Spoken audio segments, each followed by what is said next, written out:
سب کی سب خوشگپیوں اور چہلوں میں مصروف تھیں علاوہ شناور کے۔ کسی نے اسے دروازے پر کھڑا پایا بھی ہوگا تو نوٹس نہ لیا ہوگا۔ اس نے جی بھر کے سب کے ظرف اور اپنے حوصلے کو آزمایا اور پھر اپنے کمرے کی طرف آ گئی۔ اس بڑے سے کمرے کا واحد کونا جو اس کے اور اس کے لیے اس بڑے سے گھر کا وہ واحد کونا جو اس کے لیے اور جس کے لیے وہ اجنبی نہ تھے۔ کب آئی تم؟ شناور اسے دیر تک لپٹے رہنے کے بعد سوال کر رہی تھی۔ شام کو۔ اوہ، میں ذرا صدر تک گئی تھی۔ مجھے بتا دیتے کہ تم آج آ رہی ہو تو میں نہ جاتی۔ آنا تو میں نے یہی تھا تمہارے پاس، تم مارکیٹ جاتی ہیں یا نہ جاتی ہیں، کیا فرق پڑتا، مل تو لے ہی لیتے ہم۔ اس نے اپنے مخصوص سرد بے تکلف اکھڑ لہجے میں کہا۔ اف، ایک تو یہ تمہاری بے مروتی اور بد لحاظی، کسی کا دل رکھنے کے لیے ہی کہہ دیا کرو کہ تمہیں اس کا خیال ہے، اس کی پرواہ ہے، اس کی فکر ہے۔ مقدر نے اداس مسکراہٹ کے ساتھ اس سے رخ بدلا اور سوچنے لگی، کون ہے وہ جو میرا دل رکھنے کے لیے ہی مجھے کہتا ہے کہ اسے میرا خیال ہے، میری پرواہ ہے؟ اچھا یہ بتاؤ، کھانا کھایا؟ شناور کے سوال پر وہ اپنے تصور سے نکلی۔ مجھے تو ایسا لگ رہا ہے جیسے کئی دنوں سے نہیں کھایا۔ شکل دیکھو ذرا اپنی، درد ہو رہی ہیں، آنکھوں کے نیچے حلقے بھی ہیں۔ وہ بڑی بوڑھیوں یا کسی اماں دادی کی طرح فکر مند ہوتے اس کا چہرہ ہاتھوں میں لیے کہہ رہی تھی، اور مقدس اپنے کچھ دیر پہلے کے خیالات پر شرمندہ ہو رہی تھی۔ سوری شناور۔ اس نے شناور کے برف ایسے سفید اور ملائم ہاتھ کے تھام کر شرمندگی اور محبت سے کہا۔ سوری مگر کس بات پر؟ ناشکری اور ناقدری پر۔ کتنی محبت کرتی ہو تم مجھ سے، کتنا خیال رکھتی ہو میرا، اور میں ہوں کہ قدر ہی نہیں کرتی۔ محبوب ہمیشہ ناقدرہ ہرجائی اور وہ ہوتا ہے وہ۔ مقدس کی ہنسی بکھر گئی۔ اور کیا، وہ کیا کیا شعر ہوتے ہیں، محبوباؤں کے نخرے، کنجدائیاں، اور تمہیں میں نے کسی محبوبہ کی طرح ہی تو سر پہ چڑھایا ہوا ہے۔ کچھ بھی ہو، آخر ہو تو اس خاندان کا حصہ۔ وہ اخبار ٹیبل سے اٹھاتے اٹھاتے رکی تھی۔ کانوں میں بی بی جان کی نکیلی آواز گونجی۔ جی، وہ سہم کر ایک جانب ہو گئی۔ مگر خون میں ہی وفا اور لحاظ نہ ہو تو کیا کہے کوئی۔ وہ اب بھی حیران تھی، یہ تنگ باری کس لیے ہو رہی تھی، اس کا پتہ لگانے سے وہ قاصر تھی۔ تم سے اتنا نہ ہوا، صبح سے آئی ہو، اپنے باجا جان کی طبیعت کے بارے میں ہی پوچھ لو۔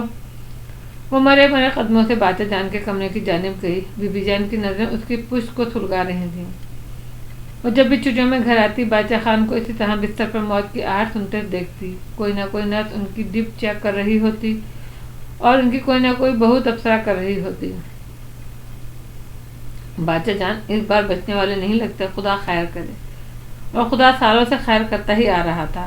باجا جان فالج، attack, cancer, heart attack, sugar, ہر حملے سے بچ جاتے، اور کبھی طبیعت زیادہ سنبھلی ہوتی تو زبان سے چند ٹوٹے ہوئے الفاظ بھی ادا کر لیتے تھے، ورنہ فالج نے ان کا نچلا دھڑ تو مفلوج کیا ہی تھا، قوت گویائی بھی متاثر کی تھی۔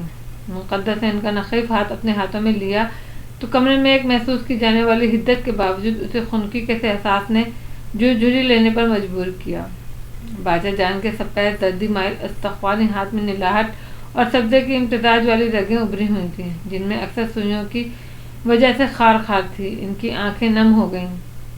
جھک کر اس نے باجا جان کے ہاتھ کی پشت کو ہلکا سا بوسہ دیا۔ جانے کیا جادو کی سی تاثیر والا بوسہ تھا۔ باجا جان کی کئی دن سے بند آنکھیں کھلیں، ان کے بجھتے دیوں کے پتلوں میں قمقمے سے بس گئے، لمحے بھر کے لیے جگمگائے، پھر ان کا ہاتھ رستا کانپتا مقدس کی سر کی جانب آ گیا۔ وہ اندر تک شانت ہو گئی۔ اور یہ اسے گھر آئے تیسرا دن تھا۔ کوئی مانتا یا نہ مانتا، مگر اس کے آنے سے، اس کے لمس سے باجا جان کو ایک بار پھر زندگی مل گئی تھی۔ گھر میں مہمانوں کی رات گئے فلیٹ سے اسلام آباد سے آئے تھے۔ ایک عجیب ہلچل اور رونق سی تھی جس کا حصہ بہرحال وہ نہیں تھی۔ آج شاپنگ کے لیے نہیں گئی تم؟ شناور کو قسرمندی سے بستر پر پڑے ٹانگیں پھیلاتے دیکھ کر مقدس نے پوچھا۔ کس کے ساتھ جاؤں؟ کوئی ہلنے کو تیار نہیں۔ کیوں، خاص وجہ؟ اتنا اچھا ایونٹ چھوڑ کر کوئی گھر سے نکلنے کو تیار نہیں۔ سسپنس کے مارے دم نکل جا رہا ہے سب کا۔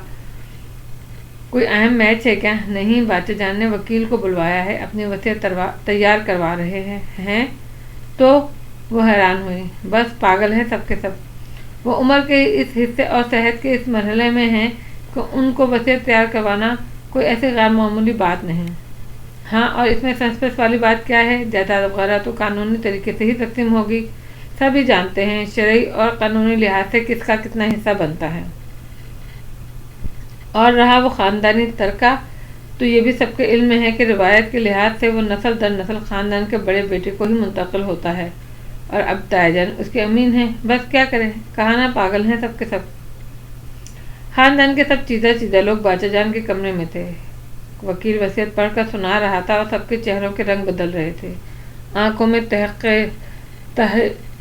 تخیل اتر رہا تھا، اور واحد باچا جان وہ تھے جن کے چہرے پہ اطمینان وکیل کے ایک ایک لفظ کے ساتھ بڑھتا چلا جا رہا تھا، یہاں تک کہ انہوں نے ایک اطمینان بھری طویل سانس لی اور اپنی اکھڑی ہوئی اور ٹوٹے ہوئے الفاظ کے ساتھ اللہ کا شکر ادا کیا اور بہت ہی پرسکون ہو کر آنکھیں موند لیں۔ بہت دیر سے دھونکنی کی طرح چلتا ان کا سینہ اب ہموار سانس لے رہا تھا، مگر باقی سب کی سانسیں دھڑکنیں سب کچھ اتھل پتل ہو چکا تھا۔ پورا خٹک ہاؤس کوہرام مچا رہا تھا۔ یہ غیر تحریری آئین تھا بی بی جان، جس پر ہمارا خاندان برسوں سے عمل کرتا آ رہا تھا۔ باچا جان نے اس کے خلاف جانے کا سوچا بھی کیسا؟ افرا سے آپ خٹک بی بی جان کے سامنے پھنکارتے پھر رہے تھے۔ وہ خود بی بی جان تعصب میں غرق تھی۔ دوسرے کمرے میں دراب بے فکری سے اپنی گن کی صفائی کر رہے تھے۔ ان کی نصف بہتر ان کے دماغ کے کل پرزوں کی صفائی میں مصروف تھی۔ بات صرف روپے پیسے کی نہیں، وہ خاندانی ترکہ جو بزرگوں کی نشانی اور نوادرات اور دیورات پر مشتمل ہے، ہمیشہ سے خاندان کے بڑے بیٹے کا مقدر بنتا ہے۔ باچا جان نے جائیداد کی تقسیم تو غیر مصنفانہ طریقے سے کی ہی ہے، مگر یہ ورثہ بھائی صاحب کے بجائے مقدس کے نام کر کے بہت ہی بڑی ناانصافی کی ہے۔ ہمارے نام تو کسی بھی صورت میں نہیں ہونا تھا، پھر میں کیوں باچا جان کے خلاف جاؤں؟ دراب بے خطرت کی بے فکری کا عالم وہی تھا۔ افرا سے آپ خٹک بی بی جان کے سامنے بھڑاس نکال کر اپنے کمرے میں آئے تو تائی جان سینہ پیٹ پیٹ کر واویلا کرتی انہیں نئے سرے سے اشتعال دلانے لگی۔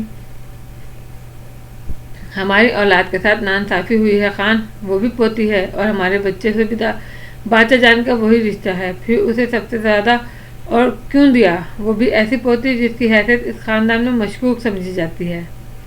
کیا ہو گیا ہے باچا جان کو؟ اور مقدس کو جب سے یہ پتہ چلا تھا، مارے دہشت اور خوف کے وہ کمرے سے نکلی ہی نہ تھی، کہیں وہ سب مل کر اسے چیر پھاڑ نہ کھائیں۔ نفرت، کرائیت، گریز، لا تعلقی کے وار تو وہ بچپن سے ہی سہتی آ رہی تھی، اب عداوت بھی اس کے نصیب میں لکھ دی گئی تھی۔ واؤ، کتنی پیاری ہے نا سماتھا، بالکل سنڈریلا جیسی۔ فارحہ نے لیٹ ایڈمیشن لینے والی اپنی فرینچ کلاس فیلو کو دیکھ کر کوئی چوتھی بار کہا۔ اس سے قبل وہ اسے دیکھ کر سنو وائٹ اور باربی ڈول کے خطاب بھی دے چکی تھی۔ یہ پشاور کا سب سے مشہور کانوینٹ تھا، جہاں اکثر ممالک کے سفارتکاروں کے بچے زیر تعلیم تھے۔ سنڈریلا اتنی موٹی نہیں تھی، تم نے اسٹوری بک میں دیکھا نہیں کیا؟ ریما نے چاکلیٹ سے چپکتے ہاتھ ٹیشو سے پوچھتے ہوئے کہا۔ انگلش، جرمن، فرینچ فیملیز کے بچوں کو ملنے والی توجہ سے وہ اکثر جیلس رہتی تھی۔ اور کیا، وائٹ کمپلیکشن ہونے سے ہر کوئی سنو وائٹ نہیں ہو جاتا۔ ہمارے مقدس سے زیادہ کیوٹ کوئی نہیں۔ وہ سماتھا شناور ہمیشہ کی طرح اپنی فیورٹ کزن کے گلے میں باہیں ڈال کر اسے گفتگو میں کھینچ لائی۔ لیکن وہ فارنر ہے، فارحہ اپنے پوائنٹ پر زور دیتے ہوئے بولی۔ تو کیا ہوا؟ شناور چبا چبا کر بولی۔ مقدس کی مدر بھی فارنر تھی۔ ریئلی؟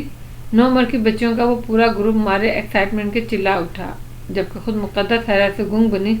شناور اپنی پھوپھیزاد کو غور سے دیکھنے لگی۔ خود اس کی 9 سالہ زندگی میں یہ پہلا انکشاف تھا اس کی ماں کے بارے میں۔ آئی سویئر، میں نے خود سنا ہے۔ وہ مقدس کی طرف پلٹی۔ یاد ہے جب ہم اسلام آباد بڑے ماموں کے ہاں گلریز کی برتھ ڈے پارٹی کے لیے گئے تھے، وہاں نتاشا آپ کی اسکول فرینڈ بھی آئی تھی۔ انہوں نے آپ ہی سے کہا، ویسے تو تم سبھی کزن پریٹی ہو، مگر اس لٹل گرل کے فیچرز بڑے شارپ ہیں اور لک بھی انگلش ہے۔ تب نانی اماں نے کہا کہ اس کی مدر یعنی ہماری آنٹی فارنر تھی، اور مما کہتی ہیں مقدس ہو بہو اپنی مدر جیسی ہے۔ اور یہ تھا پہلا تعارف اس کا اپنی ماں سے۔ کتنا عجیب سا لگتا ہے کسی ایسی بچی کے بارے میں یہ سننا جو آج کے الیکٹرک دور میں میڈیا کی بدولت اپنی عمر سے 10 گنا زیادہ میچور سوچ رکھتی ہو، جو ایک بھرے پورے خوشحال کنبے میں پرورش پا رہی ہو، لیکن 9 برس کی عمر میں پہلی بار اس نے اپنی ماں کا ذکر سنا، چاہے اس کی ماں مر ہی کیوں نہ گئی ہو۔ شناور اس کی واحد دوست تھی، جس کے قریب آنے کی واحد وجہ بھی یہی تھی کہ وہ بھی اس کی طرح ماں سے محروم تھی۔ لوریاں سننے کی عمر میں جب شناور اپنی ماں کے بارے میں وردی قصے گھڑ کر سنایا کرتی تھی، کہ کل رات مما پریوں کی سنہری پر لگا کر کھڑکی کے راستے میرے کمرے میں آئیں اور مجھے ڈھیر سارا پیار کر کے گئیں تو وہ ادھر ادھر دیکھنے لگتی۔ شناور کے پاس اس کا باپ تھا جو جب بیٹی سے ملنے آتا اپنی شریک حیات کی یادیں تازہ کرتا۔ نانی تھی جو نواسی کو گود میں بٹھا کر بیٹی کے بچپن کی شرارتیں سناتی، ہنستے ہنستے رو پڑتی۔ ماں کی تصویر تھی جو اس کے بستر کے سہانے پر ایک دعا کی طرح آویزہ تھی، جبکہ اس کے پاس کیا تھا؟ ماں کی ہلکی سی شبیہ بھی نہ تھی جس کے سہارے وہ اس کا سراپا تراشتی، نہ ہی باپ کی رفاقت جو اس سے اس کی ماں کی باتیں کرتا، نہ ہی ماں کے حوالے سے کوئی اور قریبی رشتے دار جو نواسی کے نقوش میں بیٹی کی پرچھائی تلاشتے۔ اور اگر اس گھر کے مکین اس کی ماں کا نام تک نہ لیتے، اسے مکمل فراموش کر چکے، تو یہ کچھ ایسی حیرت کی بات نہیں۔ وہ ایک زندہ وجود لیے ہوئے بھی عالیشان گھر میں اپنے ہونے کا احساس دلانے میں ناکام رہی تھی۔ وہ غیر موجودہ لوگوں کو کیا سمجھتے؟ مقدس اریاب نے آنکھیں کھولتے ہی اپنے ارد گرد رشتوں کا ہجوم دیکھا، دل کا نہ صحیح مگر خون کے رشتوں کا۔ چچا جان تھے جن کے لیے اس کا ہونا نہ ہونا ایک برابر تھا، ویسے بھی وہ اپنی لاابالی فطرت کے تحت اپنے سگے بچوں تک کے زیادہ قریب نہ تھے، اور وہ ان کی زمینیں، ان کی بڑی بڑی مونچھیں اور لمبی لمبی گن رکھنے والے دوست، تاش شکار کی محفلیں گھر میں وہ کم ہی ٹکتے یا پھر اکثر سوئے ہوئے پائے جاتے۔ ان کی پڑھی لکھی اور گھر کے گھٹے ماحول سے سدا کی بیدار بیگم چچی جان جو بے حد موڈی سی تھیں، کبھی تو اپنے بچوں کے ہجوم میں اس کا اور شناور کا بے ذرا سا وجود انہیں بری طرح کھٹکتا، بلا وجہ چڑ جاتی۔ وہ ان دونوں کی موجودگی سے اور خصوصاً اس کے سامنے تو وہ دبا دبا سا اظہار بھی کر دیتی کہ اس سے زیادہ کھل کر وہ بد تہذیب ہونے کی ان کی تعلیم انہیں اجازت نہ دیتی تھی۔ البتہ شناور کو بی بی جان کی یعنی اس کی سگی نانی کی پشت پناہی حاصل تھی، اس لیے ان کے سامنے محتاط رہتی۔ کبھی کبھی مہر بی بی جان اور اس کی لاڈلی نواسی کی چڑ میں مقدس پر خاصی مہربان بھی ہو جاتی۔ جو بھی تھا، بہرحال انہوں نے محبت اور شفقت کے نام پہ نہ صحیح، انسانیت اور خدا ترسی کے حوالے سے ہی صحیح، دونوں لڑکی کا مقدر بھر خیال ضرور رکھا۔ باچا جان سدا کے بیمار، اس نے ہوش سنبھالتے ہی انہیں بستر پر دیکھا۔ کبھی کبھی تو وہ اس قدر بیمار پڑ جاتے کہ سارا خاندان اکٹھا ہو جاتا، کہیں اہم تقاریب ملتوی ہو جاتی، کئی ضروری کام التوا میں پڑ جاتے، اس خدشے کے پیش نظر کہ کہیں خدا نہ خواستہ لیکن بڑی بڑی تکلیف کے بعد باچا جان بھلے چنگے ہو جاتے، اور ویسے بھلے چنگے کہنا تو غلط ہوگا کیونکہ موت کو ٹال کر واپس آ جاتے۔ انہیں اپنے کمرے سے نکلے برسوں بیت چکے تھے۔ بی بی جان تھیں باچا جان کی دوسری بیوی، انتہائی طرح دار اور حسین خاتون، نہایت کم عمری میں شادی ہو جانے کی وجہ سے یہ پٹھان دادی اور نانی بننے کے باوجود جو 38-40 سے اوپر کی نہ لگتی تھی، جبکہ باچا جان اپنے اچھے خاصے ضعیف لگتے۔ چچی جان کہتی بی بی جان اتنی بھی کم عمر نہیں، 50 کے قریب ہیں، بس ویسے ہی عمر نہ جانے کیوں ان پر ٹھہر سی گئی ہے، بالوں کو سفیدی چھو کر گزری، بس چند تاریں ہی جھلملاتی ہیں ان کے سر پر، نیلی بلور آنکھوں میں چنگاریاں پھوٹتی اور باریک سرخ لب سختی سے ایک دوسرے میں پیوست رہتے، جیسے کوئی اہم رات ان سے قید ہونے کو، باہر نکلنے کو بےتاب ہو اور جبراً سینے میں دبائے بیٹھی ہوں۔ مقدس کو سامنے پا کر یہ چنگاریاں کچھ اور بھڑک اٹھتی، لب زیادہ بھیج جاتے، وہ کم ہی اسے مخاطب کرتی۔ اس کے لیے ان کے رویے میں یا تو تپش ہوتی، جھلستی ہوئی، یا خنکی ہوتی، ہڈیوں میں خوف جماتی ہوئی۔ چچا جان اور مرحومہ پھوپھو جان بی بی جان کی سگی اولاد تھے۔ پھوپھی جان کی شادی کے 1 سال بعد ہی شناور کو جنم دیا اور مر گئیں۔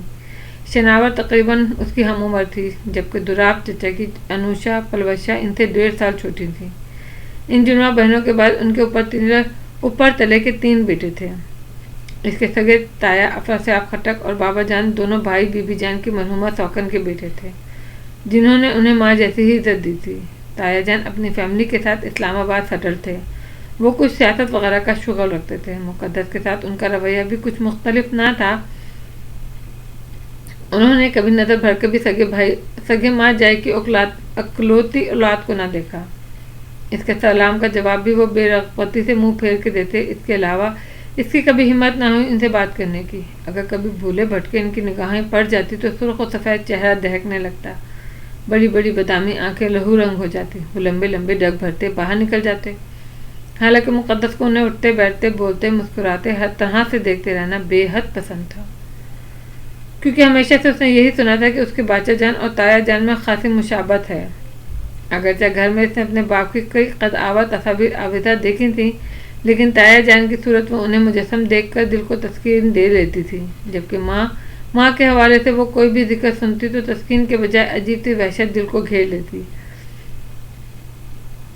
اسے یاد تھا کہ جب وہ پلوشہ اور شناور تائی امی کی منگنی کی باتیں کر رہی تھیں، کتنی خوبصورت لگ رہی تھی آپی، میرون شرارے میں ان کی لمبی گردن میں وہ گلو بند کتنا جچ رہا تھا۔ یہ پلوشہ کی رائے تھی، اتنے میک اپ اور جیولری کے ساتھ تو کوئی بھی خوبصورت لگے گا، شناور کی نتاشا آپی کے ساتھ کم ہی بنتی تھی۔ خیر ایسی بات بھی نہیں، وہ ویسے بھی خوبصورت ہے، ہماری پوری فیملی میں صرف انہی کی آنکھیں اور بال بلیک ہیں، یہ بھی ان کی انفرادیت ہے۔ مقدس نے کھلے دل سے تعریف کی۔ واہ ایسے ہی، باقی کیا کم ہے ان سے؟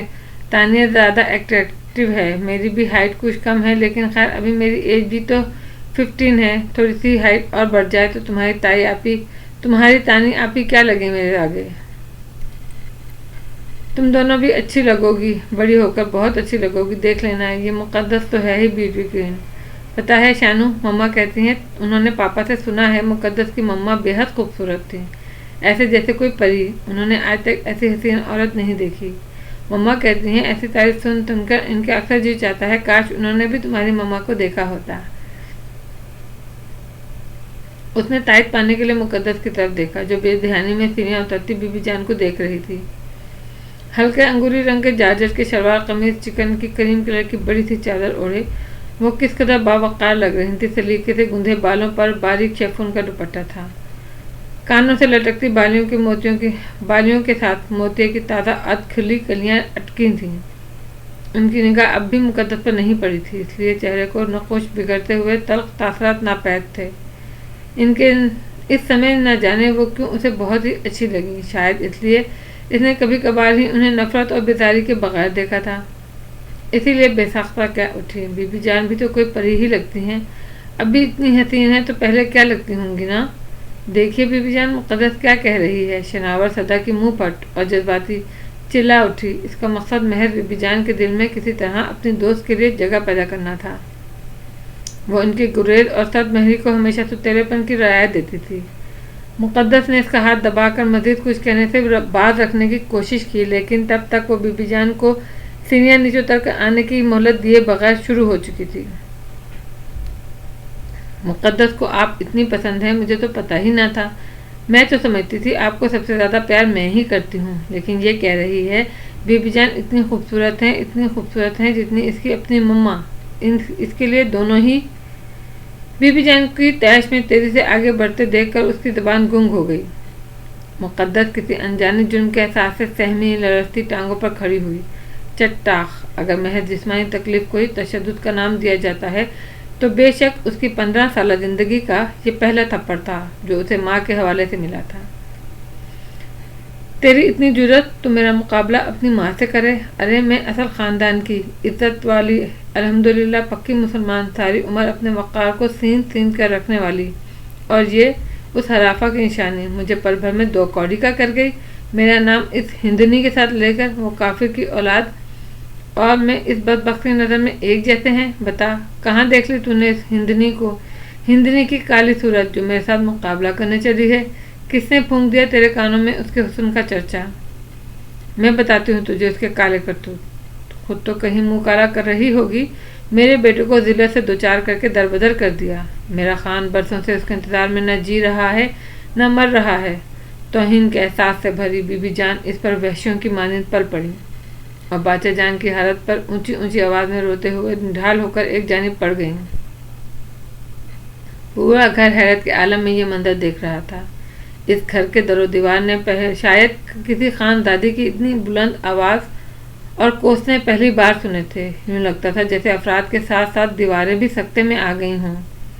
وہ گھٹنوں کے بل زمین پر بیٹھی، نوچے ہوئے بال، ادھری آستین، سوجے رخسار اور ہونٹوں سے نکلتے خون سے بے خبر بی بی جان کا ایک لفظ دہرا رہی تھی۔ پہلی بار اس نے ان کے منہ سے اپنی ماں کا ذکر سنا تھا، اور وہ بھی اس قدر تفصیل سے، اتنے بھیانک انکشافات کے ساتھ۔ وہ بدن پر لگی چوٹوں اور ملازموں تک کے سامنے ملنے والی ذلت سے بے پرواہ، بس یہ سوچ رہی تھی کہ چلو یہ راز تو کھلا، میں یتیم نہیں ہوں، ورنہ زندگی کے کتنے برس اس الجھن کی کھوج میں ہی بیت گئے کہ میری ماں زندہ ہے یا مر گئی یا اس کو طلاق مل گئی، میرا باپ اس دنیا میں کہیں ہے یا وہ دونوں دنیا کے کسی نہ کسی کونے میں موجود ہیں، اپنے کھوکھلے تعلق کی ایک بدنما یادگار سے یکسر بے خبر، بالکل انجان۔ اور اسی رات اس کے نیل پری چوٹوں پر گرم ٹکور کرتے ہوئے شناور منت کر رہی تھی، مقدس تو انسان ہے یا پتھر، روتی کیوں نہیں؟ رو رو، خدا کے لیے تھوڑا سا رو۔ شانو، کیا میری ماں ہندو تھی اور کیا اس کی جیسے میں کافر کی اولاد کہلاؤں گی؟ وہ بولی بھی تو صرف یہ، دیکھو پہلی بات تو یہ کہ تم ماموں دریاب کی اولاد ہو، مسلمان ہی کہلاؤ گی، اور دوسرا یہ کہ میں نہیں مانتی تمہاری مما ہندو تھی، شاید وہ عیسائی ہوں یا پھر یہودی، اتنا تو میں جانتی ہوں کہ اہل کتاب سے مسلمان مرد کا نکاح جائز ہے، تو پھر وہ ضرور مسلمان ہونے کے بعد ہی اس گھر میں داخل ہوئی ہوں گی۔ اگر بی بی جان کے کہنے کے مطابق وہ کافر تھی تو ظاہر ہے کسی ہندو سے تو نکاح ہو نہیں سکتا، تو پھر یہ بھی تو ہو سکتا ہے بابا جان نے ان سے نکاح، میرا مطلب ہے نکاح ہوا ہی نہ ہو۔ اس نے کہنے کے ساتھ ساتھ ہی خود کو اپنے لب دانتوں سے کاٹ لیے، گویا یہ بات تصور کرنا بھی کتنا اذیت ناک تھا اس کے لیے۔ ناممکن، اپنے خاندان کی روایت کو تم جانتی ہو اور میں بھی، اور یہ بھی کہ کس طرح ان کی پاسداری کی جاتی ہے۔ سب جانتے ہیں تمہاری مما 1.5 سال تک یہاں اس گھر میں، اس خٹک فیملی میں بہو کی حیثیت سے رہی ہیں۔ کیا ہمارے گھر کے مرد اتنی جرأت کر سکتے ہیں بغیر کسی نکاح کے کسی عورت کو یہاں لا کر رکھیں؟ ارے ہم لوگوں کے دادا پر دادا نے 6 7 نکاح کر رکھے تھے، لیکن ایسی حرکت، توبہ توبہ، ایسا تو سوچو بھی مت۔ وہ اس عمر میں بھی خاندانی روایت سے بخوبی واقف تھی۔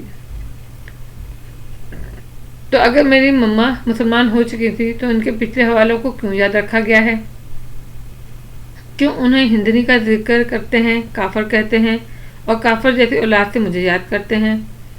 وہ احتجاجاً بلک ہی اٹھی، اس لیے کیونکہ وہ اسے مطمئن کرنے کے لیے کوئی جواب سوچ ہی رہی تھی کہ چچی جان گرم دودھ کا گلاس لیے اندر داخل ہوئیں۔ اس کی مشکل آسان ہو گئی، اس لیے بیٹا کیونکہ انہوں نے اپنا پچھلا حوالہ کسی کو بھولنے نہیں دیا۔ وہ اس خاندان میں رچ بس جاتی، یہاں کے قاعدے اصول اور روایت اپنا لیتی تو آج شاید کوئی جان بھی نہ پاتا کہ خان دریاب خٹک کی بیوی کہاں سے آئی تھی، لیکن شاید وہ آداب فضاؤں کی باسی چادر اور 4 دیواری کی پابندی برداشت نہ کر پائیں۔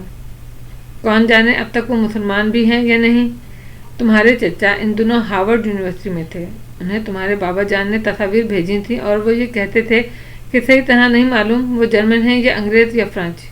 اپنی شادی کے وقت جب وہ یہاں آئے تو انہیں خبر ہوئی کہ بھائی کی گھرگھرستی اجڑے کئی ماہ ہو چکے ہیں۔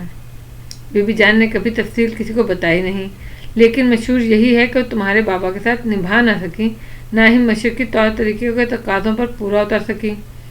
شوہر کی غیر موجودگی میں کسی اور کے ساتھ دوستی کر لی تھی انہوں نے۔ لالا دریاب نے انہیں غیرت میں آ کر فوراً گھر سے نکال دیا، لیکن خود بھی جگ ہنسائی کے خوف سے کہیں روپوش ہو گئے۔ خاندان کی ناموس پہ لگا یہ زخم ہمارے بزرگ بھلا نہیں پا رہے۔ لیکن اس سارے قصے میں میرا قصور کہاں نکلتا ہے؟ میرے ساتھ سب کا رویہ نارمل کیوں نہیں؟ وہ سراپا سوال تھی۔ میں پھر وہی بات کہوں گی کہ اس بار تمہارے بابا نے سب کچھ کسی کو بھولنے نہ دیا۔ وہ خود اگر اس سانحے کو فراموش کر دیتے، تمہارے ساتھ سایہ بن کر رہتے، اپنا گھر بسا لیتے، تو لوگ کب بھول چکے ہوتے۔ ان کی خود ساختہ جیل وطنی اس زخم پر کھرن نہیں آنے دیتی۔ ہر زخم کو مرہم چاہیے۔ جن زخموں کا منہ کھلا رہ جائے وہ ٹیسے تو دیتے ہی ہیں۔ تمہارا وجود باچا جان اور بڑے لالا کو دریاب کی یاد تازہ کرتا ہے، جو نہ جانے کہاں ہیں، کب آئیں گے۔ حیرت کی بات ہے دونوں بھائیوں نے ان کو ڈھونڈنے کی کوشش بھی نہیں کی، مگر انہیں یقین ہے وہ ضرور ایک دن لوٹیں گے۔ 14 سال سے اوپر ہو رہے ہیں مجھے اس گھر میں آئے، میں نے آج تک ان کا کوئی خط، کوئی پیغام، کوئی اطلاع آتے نہیں دیکھی۔ ایک بار تمہارے چچا سے کہا کہ بڑے لالا اتنے اثر و رسوخ والے ہیں، وہ کیوں نہیں کوشش کرتے بھائی کو کھوجنے کی، تو کہنے لگے اس کی ضرورت نہیں، وہ لوٹ آئیں گے بلکہ لوٹنے ہی والے ہیں۔ اللہ کرے ان کا یقین ہی سچ ثابت ہو۔ اگر ایسا ہو جائے تو تمہارا امتحان بھی ختم ہو جائے گا۔ کون جانے کہ خون کی کشش انہیں کب کھینچ کر لے آئے۔ انہوں نے بات مکمل کرتے ہوئے دودھ کا گلاس اس کے لبوں سے لگایا۔ جی نہیں کرتا چچی جان، اس نے ہاتھ سے پرے کرتے ہوئے ٹوٹے لہجے میں کہا۔ یہ پکڑو شانو، اسے پلاؤ اور سمجھاؤ کہ جن کے لیے ان کا وجود نہ ہونے کے برابر ہے اور جو اسے دنیا میں لانے کی وجہ سے بننے کے باوجود اسے بھلائے بیٹھے ہیں، ان کی خاطر کیوں خود کو ہلکان کرتی ہے۔ ابھی اس کی عمر ہی کیا ہے؟ میں اتنی تھی تو گھر میں کیا ہوا کیسے ہوا خبر ہی نہ ہوتی تھی۔ اسے اس کی کم عمری کے باوجود میں نے وہ تمام تلخ باتیں اور انکشافات بتا دی ہے جتنے میں جانتی تھی، صرف اس لیے کہ اس کے اندر کے کچھ سوال تو خاموش ہوں جو ہیں اسے بدلا نہیں جا سکتا۔ اپنی زندگی کی قدر کرو، اسے جیو، اپنی پہچان خود بناؤ۔ پھر اسے لاہور بھیج دیا گیا کیڈٹ کالج میں۔ فرسٹ ایئر کی اسٹوڈنٹ کی حیثیت سے جب وہ پہلی بار داخل ہوئی تو اتنی پر اعتماد ہرگز نہ تھی جتنے گزرے دنوں نے اسے بنا دیا تھا۔ یہاں کوئی اس بات پر اس کی ذات پر کیچڑ اچھالنے والا نہیں تھا۔ یکسوئی اور ذہنی سکون نے اسے پڑھائی کی جانب راغب کر دیا، ساتھ ہی مخفی صلاحیتیں کھل کر نکھر کے سامنے آ گئیں۔ اب وہ کالج کی ایک ہونہار طالبہ تھی۔ FSC میں ٹاپ کرنے کے بعد اس نے میڈیکل لائن کو چنا اور کنگ ایڈورڈ میں چلی گئی۔ یہ 2-2.5 سال اس نے محض اپنی ذات کی ہمراہی میں گزارے، نہ خود کبھی ماں باپ کے بارے میں سوچنے کی ضرورت محسوس کی، نہ ہی کسی کو اتنے قریب آنے دیا کہ وہ اس کے سوئے ہوئے درد کو جگائے۔ تاوقت کے شناور بھی FA کرنے کے بعد اس کے پیچھے پیچھے لاہور چلی گئی۔ اس نے یہ عرصہ بھی نہ جانے کیسے اس کے بغیر گزارا تھا۔ بی بی جان تو کبھی اسے نہ بھیجتی، مگر اس نے مقدمہ اپنے بابا رحیم گل آفریدی کے آگے پیش کیا، جو اکثر و بیشتر اس سے ملنے آتے رہتے تھے۔ اگرچہ پھپھو کی وفات کے کچھ عرصے بعد انہوں نے دوسری شادی کر لی تھی، لیکن وہ اس گھر سے اپنا رشتہ ختم نہیں کر سکے تھے، کیونکہ بی بی جان کے وہ محض داماد ہی نہیں تھے، سگے بھانجے بھی تھے۔ اس کے علاوہ ان کے والد اور باچا جان چچازاد بھی تھے۔ یوں وہ بلا تکلف آتے جاتے رہتے تھے۔ اس بار مقدس بھی وہیں تھی۔ بابا جانی پلیز بی بی جان کو سمجھائیے نا، یہاں پورے سرحد میں کوئی آرٹ اسکول نہیں ہے، میں فائن آرٹ میں ماسٹرز کرنا چاہتی ہوں۔ اگر مجھے NCA میں ایڈمیشن نہ دلایا گیا تو میں مزید آگے نہیں پڑھوں گی۔ یہ دھمکی بی بی جان کو کچھ سوچنے پر مجبور کر گئی۔ اس کی بات بہت پہلے سے افراد صاحب خان کے بڑے بیٹے گل ریز خان خٹک سے طے تھی، جو لندن میں اعلیٰ تعلیم کی منازل طے کر رہا تھا، جبکہ شانو کو سرے سے پڑھائی کی طرف دلچسپی ہی نہ تھی۔ وہ جانتی تھی کہ زمانہ بدل رہا ہے، بچے اپنے بزرگوں کے فیصلوں میں نقص نکالنے کو تیار رہتے ہیں، کہیں تعلیم کی کمی سے اس رشتے کے ختم ہونے کا جواز نہ بن جائے۔ شاید اپنی مرضی کی تعلیم اسے پڑھنے لکھنے کی جانب راغب کر دے۔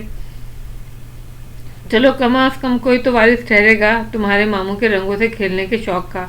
وہ مسکرا کر بولے۔ ماموں؟ کون سے ماموں؟ چھوٹے ماموں تو ہرگز اس طرف مائل نہیں ہو سکتے۔ کیا بڑے ماموں مصوری کا شوق رکھتے تھے؟